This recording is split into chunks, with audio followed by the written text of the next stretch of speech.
అనంతపురం ఘటనపై సీఎం చంద్రబాబు స్పందించారు. గ్రూప్ తగాదాలు, అంతర్గత విభేదాలతో పార్టీకే నష్టం చేసే చర్యలు ఎవరు చేసినా ఉపేక్షించేది లేదని అన్నారు.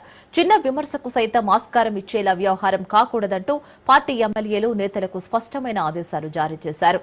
ఉచిత బస్సు పథకంపై గందరగోళం సృష్టించేందుకు వైసీపీతో చేస్తున్న తప్పుడు ప్రచారాన్ని తిప్పికొట్టాలని టీడీపీ నేతలకు సీఎం చంద్రబాబు స్పష్టం చేశారు. కూటమి ప్రభుత్వం అమలు చేస్తున్న సూపర్ 6 పథకాల అమలు, ప్రజల స్పందనపై పార్టీ వర్గాలతో ముఖ్యమంత్రి సమీక్ష నిర్వహించారు. అదేవిధంగా స్త్రీ శక్తి పథకంలో భాగంగా మహిళలకు ఉచిత బస్సు పథకంపై అన్ని ప్రాంతాల్లోని ప్రజల నుంచి అద్భుత స్పందన వస్తోందని సీఎం చంద్రబాబుకు పార్టీ విభాగాలు వివరించాయి.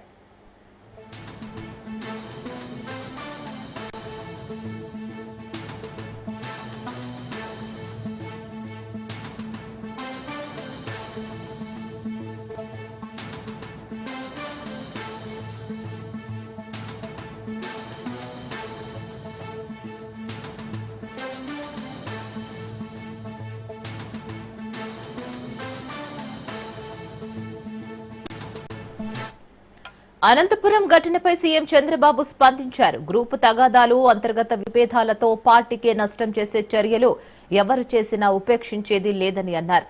చిన్న విమర్శను సైతం ఆస్కారం ఇచ్చేలా వ్యవహారం కాకూడదంటూ పార్టీ ఎమ్మెల్యేలు, నేతలకు స్పష్టమైన ఆదేశాలు జారీ చేశారు. ఉచిత బస్సు పథకంపై గందరగోళం సృష్టించేందుకు వైసీపీతో చేస్తున్న తప్పుడు ప్రచారాన్ని తిప్పికొట్టాలని టీడీపీ నేతలకు సీఎం చంద్రబాబు స్పష్టం చేశారు. కూటమి ప్రభుత్వం అమలు చేస్తున్న సూపర్ 6 పథకాల అమలు, ప్రజల స్పందనపై పార్టీ వర్గాలతో ముఖ్యమంత్రి సమీక్ష నిర్వహించారు. అదేవిధంగా స్త్రీ శక్తి పథకంలో భాగంగా మహిళలకు ఉచిత బస్సు పథకంపై అన్ని ప్రాంతాల్లోని ప్రజల నుంచి అద్భుత స్పందన వస్తోందని సీఎం చంద్రబాబుకు పార్టీ విభాగాలు వివరించాయి.